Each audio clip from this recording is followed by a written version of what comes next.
So yesterday we talked about inverses, how to find inverses, what it meant to be an inverse. So today we are verifying inverses. We're going to verify them graphically and algebraically. So we're going to start off by verifying graphically. Now, verifying, that means that we are trying to show that they are. They're not asking us, are they inverses? They're saying they are, show me why. So to verify them graphically, what we know, make sure I get my wording right, otherwise if I don't glance at the wording, then I say the same thing, but like in 5 sentences instead. So I got to condense it. Okay, yeah.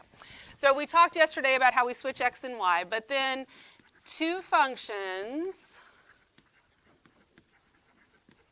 are inverses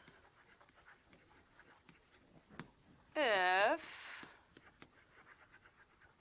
so two functions are inverses if they are reflections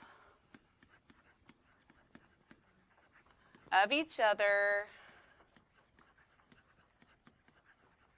in the line y equals x. Okay, so we talked about that too, we just didn't actually graph them. So, I mean, we had some like little just sketchy graphs, but if we reflect in the line y equals x, then there you go, they are inverses, all right? So this says, find the inverse of each function, verify graphically. So you have a function, we're going to find the inverse, so we know they're inverses because we just found it that way. So then when we graph them, that's our verification graphically. If you feel like your answer is no, they're not inverses, you did something wrong because it's not a question, it's a statement. Make sense? So make sure when you read things, you think about it that way. Because sometimes I see things on questions like that where it says, show that this is true or verify this. And people are like, yep, not true. It wasn't a true or false question. I'm telling you the answer. All right, so we got a couple of parts to this. We're first going to say, all right, well, I know that I'm going to make this equal to y. So I need to graph this original line. We don't have to do any weird transformation stuff because we know how to graph a line without worrying about that. I'm going to go to the y-intercept, which is at -6, make my point, and then my slope is 3, so up 3 over 1. Remember that your ID makes a great straight edge. I'm going to use my line tool because I don't have a straight edge. And it should look something like this.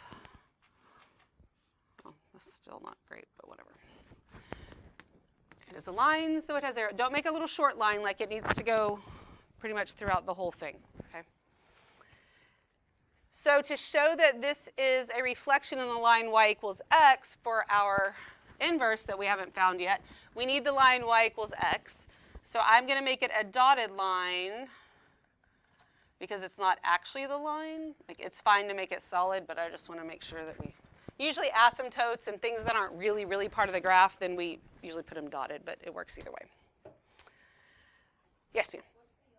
The yellow line is the line y equals x that we're going to show the reflection in. We good? All right, so now I'm going to actually find the inverse. So I'm going to exchange x and y, so I get 3y minus 6 equals x. Add 6, so I get 3y equals x plus 6.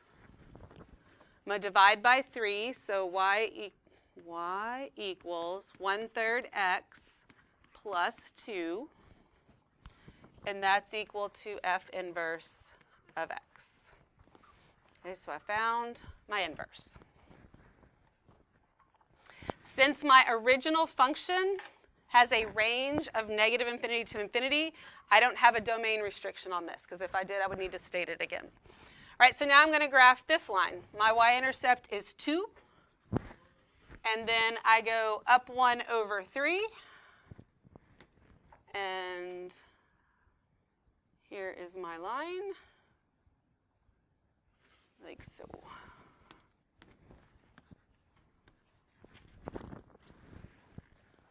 So I made them both purple, but if I take the dark purple and reflect it in the line y equals x, I get the light purple line.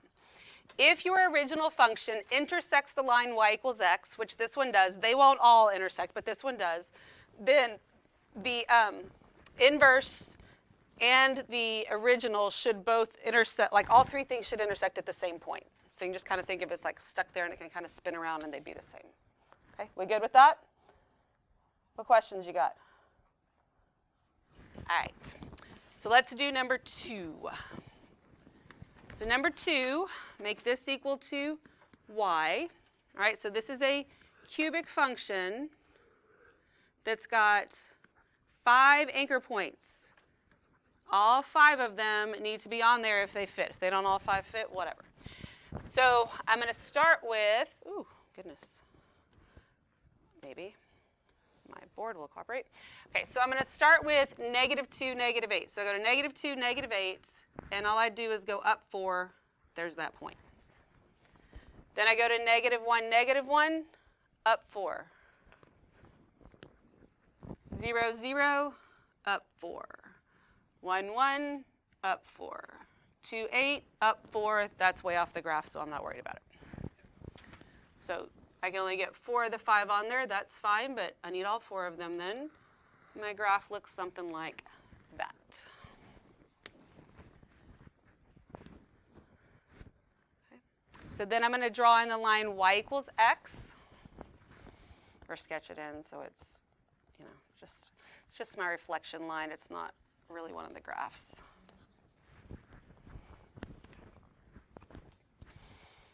Any questions at this point? All right, so now I'm going to find the inverse. So this gives me y cubed plus 4 equals x. So y cubed equals x minus 4. So then I take the cube root, and I get y equals the cube root of x minus 4. That is the inverse.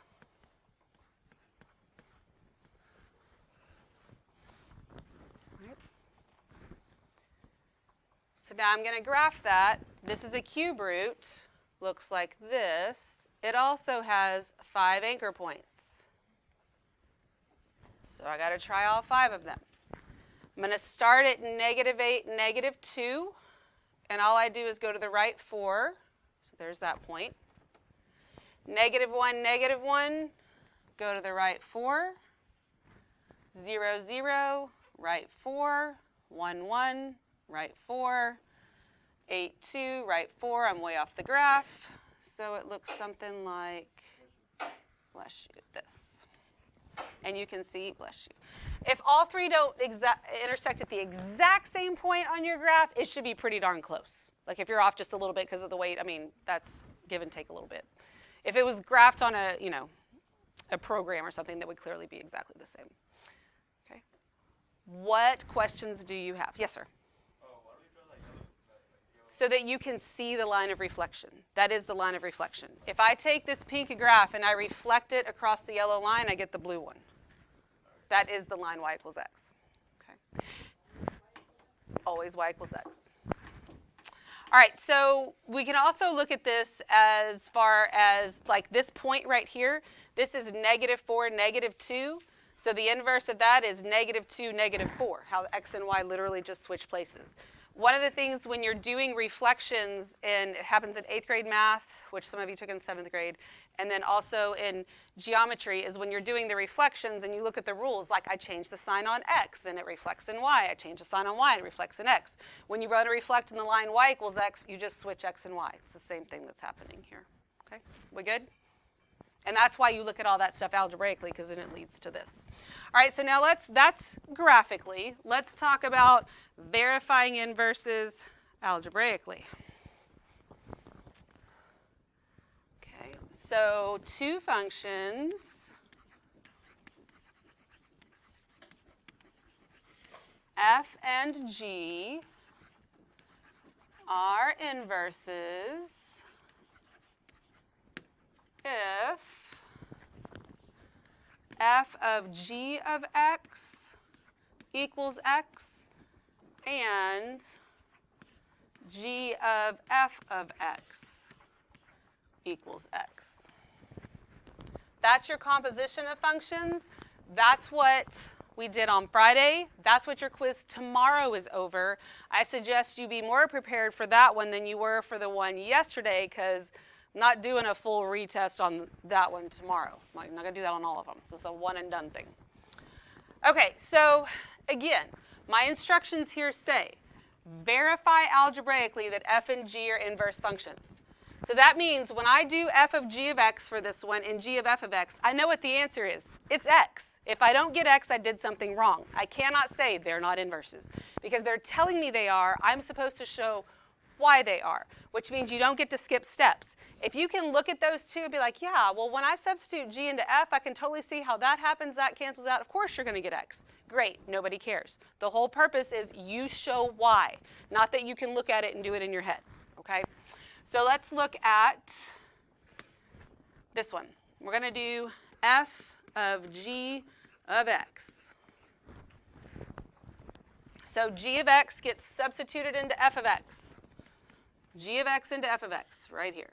So that gives me 2x plus 7 minus 7 over 2. First step, 0 work, substitute it in. So then the parentheses really aren't doing anything. So 2x plus 7 minus 7 is just 2x. So I have 2x over 2. The 2's cancel out, and I get x, which should be no shock. That's what you expected. The piece in the middle is the path to get there is what your answer is. Okay, questions about that? All right, so now we have to do g of f of x. So now I'm going to take f and put it in g. So this will be 2 times x minus 7 over 2 plus 7. When I multiply that 2 times x minus 7 over 2, can I just cancel those 2's out? Yep, that's totally legal. So that's like 2 over 1. Yep, that works. So I get x minus 7 plus 7. That's equal to x. I have verified that f of g of x gives me x, and g of f of x gives me x. My work is my answer. What questions do you have? Okay, so not only do you have to understand the concept, you have to be able to get through the algebra that's inside of it with fractions, like this stuff, without it making you panic and your brain shut down, or without you talking negatively to yourself, right? So if I went up to Gabby and I was like, Gabby, look, we're about to do this problem right here, and it has a lot of fractions in it, and you don't understand fractions. You never have, you can't do them. I don't even know why you're trying, because you have no hope. She'd probably run out here crying, and y'all would think I was the meanest person in the world, right? Because I would never, ever do that. Do some of you talk to yourself like that about things? 100% you do. I hear you say it out loud, and I know some of you are saying it in your head. So you got to stop that negative talk about stuff. Figure it out, be confident in what you can do, and just do it without making up math and without skipping too many steps, because sometimes that's where, when something you don't fully understand, you skip steps because you think you get it in your head and you really don't, then bad things happen, okay? So thank you for letting me pick on you. Not that you had a choice, but I would never actually say that. Okay, so we're going to find f of g of x. F of g of x. I'm going to take g, substitute it in f. So instead of this x, I'm going to have 3 over 2x minus 1 plus 3 over 2 times 3 over 2x minus 1. So that looks pretty yucky. That doesn't mean it's the hardest thing in the world. Be careful, make sure you can read your own writing, don't make up math, and don't skip too many steps. Even if you think you can simplify something here, don't even try it, because you may not be thinking about it right, because I feel like none of you probably feel like you're experts at this. Some of you, this probably doesn't scare you, but just be careful. So you have stuff in the numerator, stuff in the denominator. We're going to work on them separately before we worry about taking care of the big fraction. So I'm going to look first at the numerator. I've got something that isn't a fraction plus 3 that I would like to make into a fraction, so I put it over 1. I highly suggest, if fractions freak you out even the least little bit, when you're dealing with something that's not a fraction with a fraction, put it over 1 so you see them both as fractions and you are less likely to make up math. Okay, so now I'm adding 2 fractions. Besides 4th grade math skills, what do I have to have? Common denominator, which would very easily just be 2x minus 1, right? So this is 2x minus 1 is the denominator. So this one is already fine, it's taken care of, but then this fraction has to be multiplied by 2x minus 1 times 2, over 2x minus 1. Has to be multiplied by that fraction, because that has a value of 1. So then the numerator, I'm taking this 3 from the first fraction, plus, so since it's addition, I don't have to worry about weird parentheses or anything. I'm going to go ahead and distribute. That'll give me 6x minus 3. So that's the next step in my numerator. We all good with that? Now separately, I'm going to deal with my denominator. I have something that's not a fraction times something that is a fraction. I'm going to put it over 1. Do I need to get a common denominator? No, you just multiply straight across and you get 6 over 2x minus 1. Right? So my denominator of the big fraction, that one is simplified kind of as much as I can right now. But this one up here, the denominator of the numerator is still 2x minus 1. 3 plus 6x minus 3 is just 6x. Okay? So now I've cleaned up the numerator, I've cleaned up the denominator.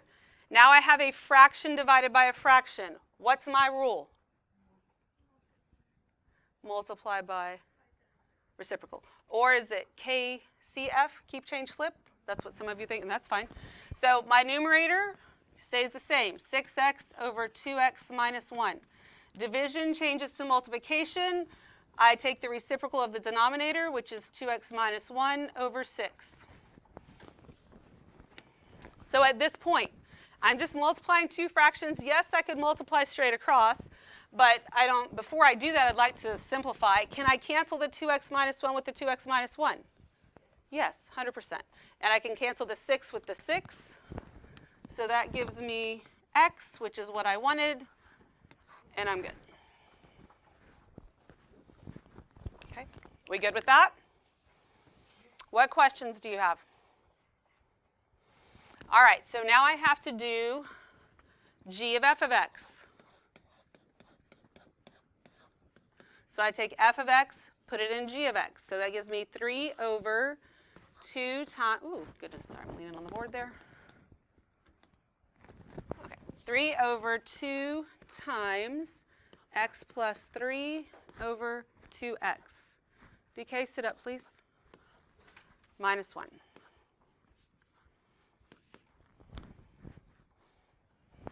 Everybody with me so far?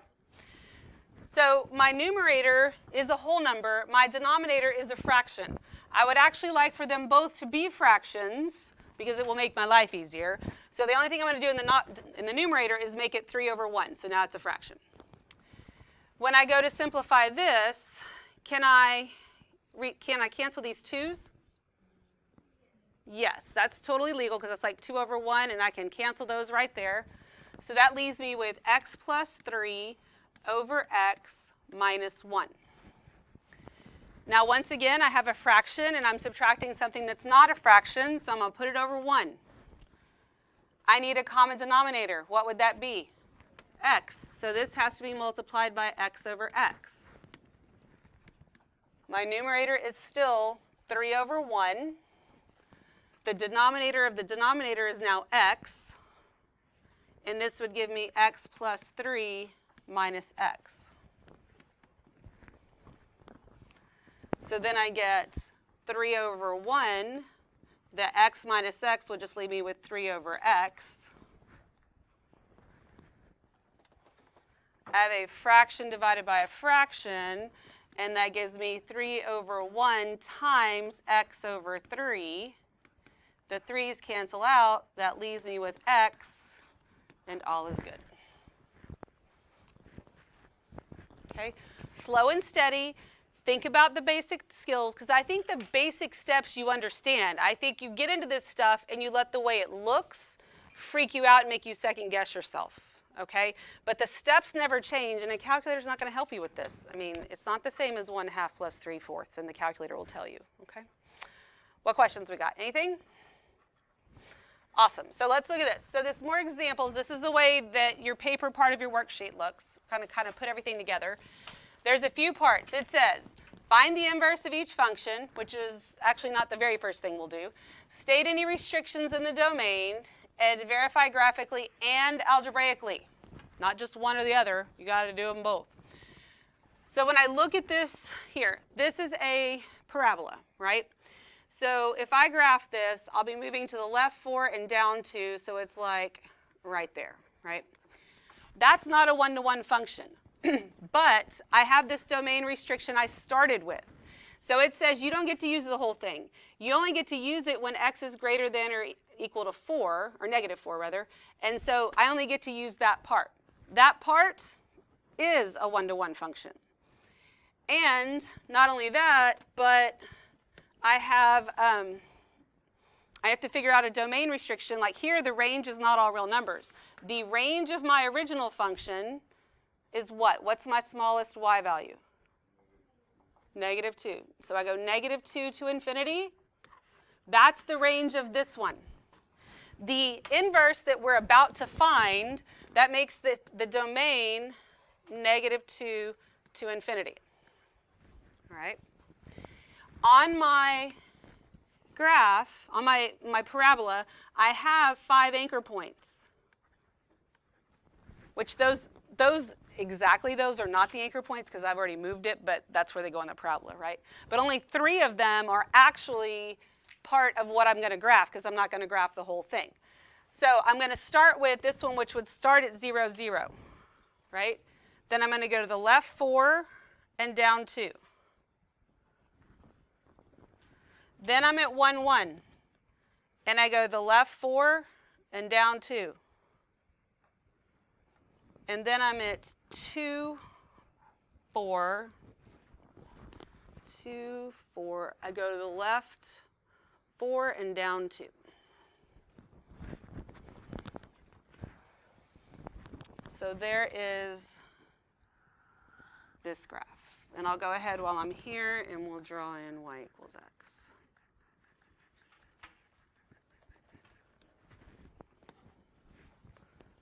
Okay, we all agree with that? Okay, so that's my original. Now I've got to find the inverse and graph it. So I'm going to go back up here. We're going to make this equal to y.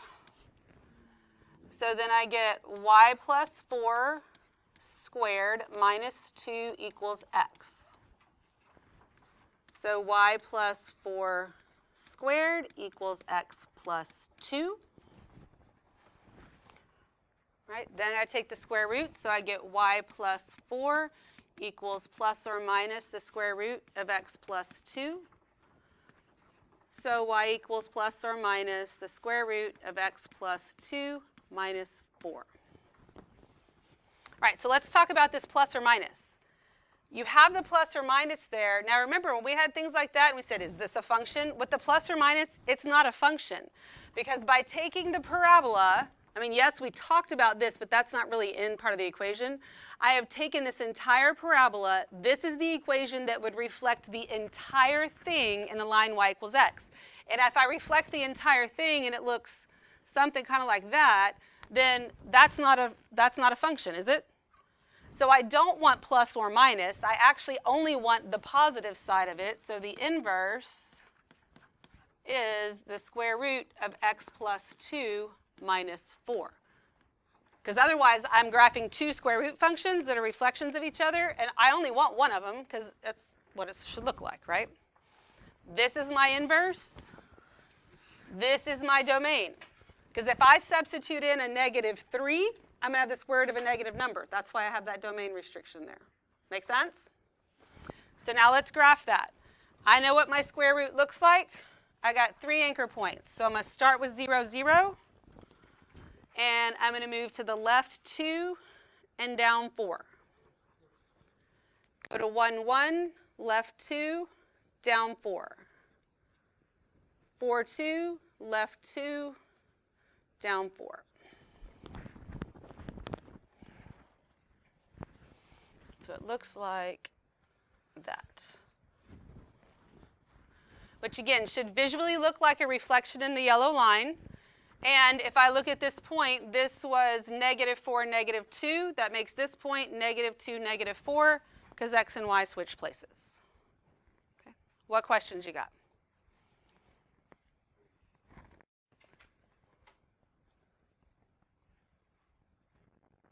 You got it? You good? What's your question? Originally I got confused on why we chose the positive version, Mm-hmm. the inverse equation. Mm-hmm. Because, okay, so if we, let's say if we left the plus or minus, so don't draw this on your graph because I'm about to erase it. If we did the plus or minus, then we would also have this, and we would have graphed this whole thing like that, and that's not what we want, because that's the negative version of it. Does that make sense? And we don't want that. We only want that part, and, oops, I'm going to get rid of that so nobody's confused. That's a good question. What else you got? Anything else before we move on? I got that from the fact that I know going in that this, well, even when I started with this, right? When I start with this, I have something that, it has the shape of the square root function, right? And if I have this plus or minus, that means I'm going to get two versions of something. I'm going to get this and I'm going to get this. And I know for sure I don't want both of them because I'm only using one of them. Does that make sense? So you'll always pick the positive one. Okay. What else you got? Anything else? All right, so then let's do the rest of the math here. So now we have to do, yeah, it said f of g of x, but it was really just of the two functions. This one isn't called g, it's called f inverse. So f of f inverse of x. So I'm going to take the inverse and substitute it into the original one. So I get the square root of x plus 2 minus 4 plus 4 squared minus 2, because I'm substituting it in right there for x. So I still have that plus 4 and then that minus 2 there. Right? So that gives me then this plus 4 minus 4 zeros out. So I end up with the square root of x plus 2 squared minus 2. So that's x plus 2 minus 2, which equals x. So if you don't get x, then double check a couple of things. Maybe what you did within here wasn't right, or maybe your inverse isn't right. Like maybe you did something weird there. It's a possibility.